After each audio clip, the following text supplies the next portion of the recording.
अक्सर हम लोग मानते भी हैं, जानते भी हैं कि डॉक्टर भगवान का दूसरा रूप होते हैं और एक स्वस्थ देश, एक स्वस्थ समाज, एक स्वस्थ परिवार, एक स्वस्थ व्यक्ति डॉक्टर ही बनाते हैं। लेकिन अगर उस डॉक्टर को बनाने की प्रक्रिया अस्वस्थ हो जाए तो वो डॉक्टर कैसे एक स्वस्थ नागरिक को बनाएगा? मैं आंकड़े पीछे चलते रहेंगे, मैं साथ साथ बोलता रहूंगा ताकि आपको समझ में आए कि क्या हैं ये आंकड़े। नाम है नीट। कहीं से भी रिजल्ट देखने के बाद क्या आपको लगता है कि ये प्रक्रिया नीट है, ये प्रक्रिया साफ है, स्वस्थ है, स्वच्छ है?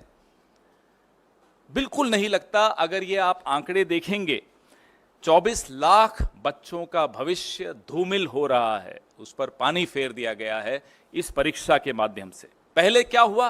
तारीख बढ़ाते रहे, बार बार तारीख बढ़ा रहे थे और फिर पूरे सिस्टम की पोल 4 जून को खुल गई। 4 जून पर भी फिर आएंगे, पहले चर्चा इस पर कर लें। पूरे के पूरे 720 आउट ऑफ 720 आउट ऑफ 720, आप पीछे आपके सामने स्क्रीन पे जो आंकड़ा दिख रहा है वो देखिए। इसको 67 टॉपर्स थे जिसको 720 में से 720 अंक मिले इस साल। पिछले साल कितने थे, उसके पिछले साल कितने थे? ये तमाम आंकड़े ये विनीत जी ने हमारे रिसर्च करके मुझे दिया। ये बड़ी अच्छी रिसर्च इन्होंने की, ये आपको सारे आंकड़े इसमें दिखेंगे। पिछले 8 सालों में, चलिए पिछले साल का तो छोड़िए, पिछले 8 सालों में सिर्फ 7 ऐसे छात्र थे जो पूरे में से पूरे अंक लाए हों। 8 साल में 7 छात्र और 1 साल में 67 छात्र। यह अपने आप में चौंका देने वाला आंकड़ा है। शिक्षा मंत्री जी कोई जवाब नहीं। ये एक्स्ट्रा 2AB कहां से आया? प्रधानमंत्री की भाषा में अगर पूछें तो ये 2AB आया कहां से एक्स्ट्रा? उनको बड़ा शौक है इस तरह के इक्वेशन देने का। जयराम जी होते तो बड़ा मुस्कुराते इस बात को सुनकर, उनको भी बड़ा प्रिय लगता है ये उदाहरण। अब ये परीक्षा पे चर्चा से प्रेरणा मिली बच्चों को, ये तो हम मान नहीं सकते। परीक्षा पे चर्चा से हम में से किसी को कभी मिली है प्रेरणा प्रधानमंत्री से? लेकिन फिर घोटाला हुआ। ये कैसे साबित हुआ? बिहार में पुलिस ने पकड़ा, कई ऐसे लोगों को पकड़ा, आज वो हिरासत में हैं, जिन्होंने टेलीग्राम चैनल्स पे नीट के पेपर लीक किए थे। इसकी जांच में आगे क्या हुआ ये हमें नहीं मालूम। 13 आरोपी वहां गिरफ्तार हुए। वैसे ही गोधरा, गुजरात, बिहार भी का एक उदाहरण दे रहा हूं मैं आपको, अब गुजरात का भी उदाहरण दे रहा हूं। गोधरा में भी कोचिंग सेंटर्स के साथ मिलकर, एक पर्टिकुलर कोचिंग सेंटर था, उसके साथ मिलकर कैसे ये लीक हुआ। तो ये बिहार और गुजरात, ये एनडीए का गठबंधन क्या नीट डिजास्टर अलायंस हो गया है? एक उदाहरण बिहार से है, दूसरा उदाहरण गोधरा से है, प्रधानमंत्री जी की कर्मभूमि से है। सोचिए, इतना बड़ा घोटाला। कल माननीय सर्वोच्च न्यायालय ने सुनवाई की। एनटीए जो कि ये परीक्षा करवाता है, उसने लीपापोती की पूरी कोशिश की। क्या कहा? उन्होंने कहा कि जो 1563 बच्चों को टाइम लॉस की वजह से ग्रेस मार्क्स दिए, और एक माननीय सर्वोच्च न्यायालय की जजमेंट को कोट किया कि साहब इस जजमेंट में यह कहा है कि अगर बच्चों को टाइम लॉस होता है तो वो कैलकुलेट करके इन्हें ग्रेस मार्क्स दिया। उसी जजमेंट में यह स्पष्ट लिखा है कि इंजीनियरिंग और मेडिकल इसमें नहीं आते, इस कैटेगरी में नहीं आते, उनको इस तरह से टाइम लॉस के ग्रेस मार्क्स नहीं दी जा सकते। आप सोचिए कि जजमेंट तक को ट्विस्ट करके यह सरकार किस स्तर पर गिरकर लीपापोती कर सकती है, 24 लाख बच्चों के भविष्य को अंधेरे में डाल सकती है। यह हमने कल सुना और देखा।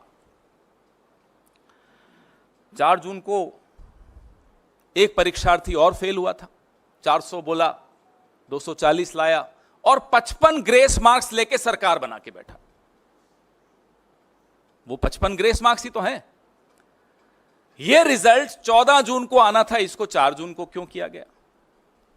यही सोचा कि आप लोग जो अभी व्यस्त होंगे, हम सब व्यस्त होंगे चुनावी नतीजों में, पूरा देश टीवी पे सिर्फ चुनावी नतीजे देख रहा होगा, तो ये एक बड़ा विवाद नहीं पैदा होगा, इसलिए 14 जून को 4 जून पे ले आया गया। ये तमाम सवाल हैं जिसके जवाब नहीं मिले हैं। अब माननीय सर्वोच्च न्यायालय के फैसले के अनुसार ग्रेस मार्क्स तो हटा दिए, लेकिन जो 24 लाख बच्चों के जहन में, के मन में, के दिमाग में जो सवाल उठ रहे हैं, उसका जवाब माननीय शिक्षा मंत्री तो दे नहीं रहे। वो तो स्तुति वंदन में लगे हुए हैं मोदी जी के, जैसा कि पूरा कैबिनेट लगा रहता है। अब 580 से ज्यादा नंबर, ये आंकड़े जरूर देखिएगा जब मैं ये बार बार, क्योंकि इसमें इन्होंने मेहनत की है विनीत जी ने, बहुत कायदे का ये आंकड़े, ये सिर्फ आंकड़े देख लें तो इस प्रेस कॉन्फ्रेंस की भी जरूरत नहीं है, इतने महत्वपूर्ण आंकड़े हैं ये। 580 से ज्यादा मार्क्स लेने वाले छात्रों के जो एग्जामिनेशन सेंटर हैं, हम ये मांग करते हैं कि उन एग्जामिनेशन सेंटर्स के साथ उनके नाम जारी किए जाएं, वो बहुत आवश्यक है। दूसरी हमारी मांग ये है कि जो 12वीं के बोर्ड के मार्क्स का मिलान नीट के टॉपर्स के साथ किया जाए, क्योंकि एक सूचना है कि कुछ ऐसे छात्र हैं जिन्होंने 12वीं भी संघर्ष करके पास की, कोई ज्यादा अच्छे नंबर नहीं लाए, लेकिन नीट में टॉपर हो गए। हम नहीं कह रहे नहीं हो सकते, ऐसे लोग आगे चल के शिक्षा मंत्री और प्रधानमंत्री भी बन सकते हैं, इसमें कोई हमें उसमें नहीं है, लेकिन नीट में इतने मार्क्स ले जाएं, थोड़ी गड़बड़ की आशंका वहां 24 लाख बच्चों के मन में है, तो इसका जवाब भी देना होगा। जिस जिस एग्जाम सेंटर पर औसत से ज्यादा हाई मार्क्स वाले परीक्षार्थी हैं, उनकी वीडियो रिकॉर्डिंग भी जारी की जाए, ताकि पता चल सके कि ये एक्स्ट्रा मार्क्स ग्रेस से मिले हैं, डिसग्रेस से मिले हैं, कैसे मिले हैं ये मार्क्स। तो इसकी वीडियो रिकॉर्डिंग भी सामने आए, थोड़ा आवाज प्लीज, इसकी वीडियो रिकॉर्डिंग भी सामने आनी चाहिए। अब इसमें कुछ और महत्वपूर्ण बिंदु, एक सबसे ज्यादा यह है जो इन्होंने ही मुझे सुबह बताया कि एक विंडो खोली गई 2 दिन की, उसमें बच्चों ने ऑप्शन दी कि नहीं मुझे ये नहीं, ये सेंटर चाहिए। बिहार का एक बच्चा गुजरात के सेंटर में एग्जाम देने जाए, वो भी उस विंडो का फायदा उठाते हुए बोले नहीं मुझे ये नहीं, बिहार का सेंटर नहीं चाहिए, गुजरात का सेंटर चाहिए, 1500 किलोमीटर दूर का सेंटर चाहिए। ऐसे कई उदाहरण हैं। हम ये भी मांग करते हैं कि उन तमाम बच्चों की सूची भी सार्वजनिक की जाए जिन्होंने इस विंडो का लाभ उठाते हुए अपने सेंटर्स बदले, और ऐसे बच्चों की भी सूची सामने लाई जाए जो हैं राजस्थान के और जा रहे हैं केरला, उदाहरण दे रहा हूं, एग्जाम देने इतना दूर जा रहे हैं, ना उनके कोचिंग सेंटर के पास है वो सेंटर एग्जाम का, न उनका जहां वो रहते हैं वहां के पास है, तो इतना दूर जाने की क्या आवश्यकता पड़ी। तो कई चीजें निकल कर आएंगी अगर इसका जवाब हमको मिलेगा तो। एक दुर्भाग्य यह भी है कि रेल मंत्री हो, शिक्षा मंत्री हो, गृह मंत्री हो और भगवान के अवतार खुद हो प्रधानमंत्री, कोई अकाउंटेबिलिटी नहीं लेना चाहता। जवाबदेही का जो एक संस्कृति थी इस देश में, वो लाल बहादुर शास्त्री जी की हो, वो माधवराव जी सिंधिया की हो, वो संस्कृति अब आपको बिल्कुल नहीं दिखती। चलिए इस्तीफा आप नहीं दे रहे, यूपीए के शासनकाल में सिर्फ आरोप लगते थे, बाद में झूठे भी साबित हो गए, आरोप लगते थे और इस्तीफा हो जाता था, जवाबदेही थी। आज वो मंत्री मुस्कुराते हुए आरोप हम पर सब पर लगाता है, इस देश के नागरिकों पर लगाता है कि मोटिवेटेड प्रोटेस्ट हो रहा है। थोड़े दिनों में देश विरोधी भी हो जाएंगे ये बच्चे, देख लीजिएगा, इनको राष्ट्र विरोधी कह दिया जाएगा जो प्रोटेस्ट कर रहे हैं। आत्महत्याएं हो रही हैं इन पेपर लीक्स को लेकर, और मंत्री मुस्कुराते हुए कहता है मोटिवेटेड प्रोटेस्ट हैं। कहां है वो जवाबदेही की संस्कृति? Where is that culture of accountability which we saw in the past Even in the UPA era, I am not going to Mr. Lal Bahadur Shastri and Mr. Madhavrao Sindhya ji. Even in the UPA era, we saw this. Just an accusation. And people would resign. Later, of course, those accusations were proved wrong. Yet, there were resignations, there was accountability, there was a respect for public opinion, there was respect for the media. अब वो कहां है सम्मान media का, वो सम्मान कहां है उन लोगों का जो सवाल पूछते हैं? आप इसी पर सवाल अपने सीमित रखिएगा तो उचित रहेगा। प्रेस रिलीज और ज्यादा विस्तृत है, इसमें और आंकड़े हैं, और मैं फिर से मेरे सहयोगी विनीत पुनिया जी को धन्यवाद देता हूं जिन्होंने आज सुबह सुबह ये आंकड़े मुझे दिए। जी,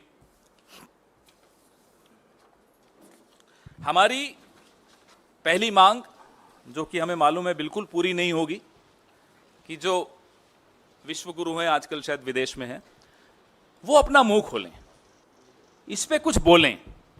परीक्षा पे चर्चा करने वाले ढंग से पर्चा नहीं करवा पाते, तो हम उनसे मांग करते हैं कि वो अपना मुंह खोलें और इस पर कुछ बोलें।